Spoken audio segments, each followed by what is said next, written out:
आपकी कार में कई ऐसे छिपे हुए फीचर्स हैं जो मुश्किल वक्त में आपकी जान तक बचा सकते हैं। बस जरूरत है उन्हें जानने और समझने की। सबसे पहले बात करते हैं गियर लॉक की। कई बार इमरजेंसी के दौरान कार का गियर लॉक हो जाता है और चाबी डालने के बाद भी स्टार्ट नहीं होती। ऐसी स्थिति में घबराने की जरूरत नहीं। बस गियर लीवर के पास ध्यान से देखिए, वहां एक छोटा सा पीला बिंदु या कवर होगा। इसे हटाइए और उसी जगह अपनी कार की चाबी को नीचे की तरफ दबाकर डालिए। ऐसा करते ही लॉक रिलीज हो जाएगा और आप इमरजेंसी में गियर शिफ्ट कर सकेंगे।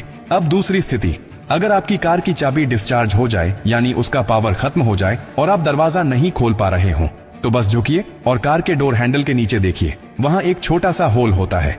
अब अपनी चाबी में से मैकेनिकल की को निकालिए और उस छेद पर हल्के से सेट करके धीरे धीरे प्राई कीजिए। लॉक सिलेंडर बाहर निकल आएगा और आप आसानी से दरवाजा खोल सकेंगे। बहुत से लोग इस सीक्रेट को जानते ही नहीं हैं और सिर्फ एक डेड बैटरी के कारण घंटों परेशान रहते हैं। अब सोचिए कि आप गाड़ी चला रहे हैं और अचानक ब्रेक फेल हो जाए, रास्ता ढलान पर हो या भीड़ भाड़ वाला हो, क्या करेंगे? ऐसी स्थिति में सबसे खतरनाक चीज होती है घबराना। आपको बस इतना करना है कि अपनी कार के इलेक्ट्रॉनिक हैंड ब्रेक बटन को लंबे समय तक दबाकर पकड़े रहिए। ये एक ऑटोमेटिक इमरजेंसी फंक्शन है जिससे गाड़ी धीरे धीरे कंट्रोल में रुक जाती है। ये फीचर नई कारों में तो जरूर होता है, लेकिन इसे इस्तेमाल करना बहुत कम लोग जानते हैं। अब एक और डरावनी पर असली स्थिति की बात करते हैं। अगर आप कार के अंदर फंस जाएं, एक्सीडेंट हो गया हो, लॉकिंग सिस्टम फेल हो गया हो और बाहर निकलने का कोई रास्ता ना हो, इस स्थिति से बाहर निकलने का रास्ता भी आपकी कार में ही छुपा होता है। कार की पीछे वाली सीट यानी रियर सीट के बैकरेस्ट पर एक बटन होता है, उसे दबाइए, सीट तुरंत फोल्ड हो जाएगी। अब आपके पास डिक्की का रास्ता खुल गया है।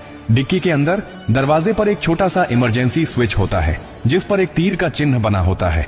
उसे उसी दिशा में हल्के से दबाइए, डिक्की खुल जाएगी और आप बाहर आ सकते हैं। ये सारी बातें सुनने में छोटी लगती हैं, लेकिन ये वही जानकारियां हैं जो मुश्किल वक्त में आपके लिए भगवान का सहारा बन जाती हैं। अफसोस की बात यह है कि बहुत से लोग पूरी जिंदगी कार चलाते हैं लेकिन अपनी ही गाड़ी के इन जरूरी फीचर्स के बारे में नहीं जानते, और जब अचानक इमरजेंसी आती है तब उनके पास समय नहीं होता सीखने का, केवल अफसोस करने का। अगर आप अपने लिए, अपने परिवार के लिए और दूसरों के लिए सच में जागरूक रहना चाहते हैं तो ये बातें हमेशा याद रखें। ये सिर्फ टेक्निकल टिप्स नहीं है, ये जिंदगी की सबसे सच्ची सुरक्षा कवच है। जो शख्स एक बार इस जानकारी को समझ गया वो किसी भी आपात स्थिति में घबराता नहीं, बल्कि समझदारी से हालात को काबू में ले आता है। और अंत में एक बात हमेशा याद रखिए, कार सिर्फ सफर के लिए नहीं है, ये जिम्मेदारी है। और जिम्मेदारी सिर्फ चलाने की नहीं होती, समझदारी की भी होती है। हो सकता है कि आज आपके पास समय हो इस वीडियो को देखकर सीखने का, लेकिन किसी दिन ऐसा वक्त भी आ सकता है जब ये जानकारी ही आपकी और आपके परिवार की जान बचा दे। अगर ये बातें आपको थोड़ी सी भी सही लगी हों तो इसे अपने तक मत रखिए, इसे दूसरों तक पहुंचाइए। किसी व्हाट्सएप ग्रुप में भेजिए, किसी दोस्त को बताइए, क्योंकि अगली बार हादसा आपके नहीं किसी और के साथ हो सकता है और तब आपके एक शेयर से शायद कोई जिंदगी बच जाए।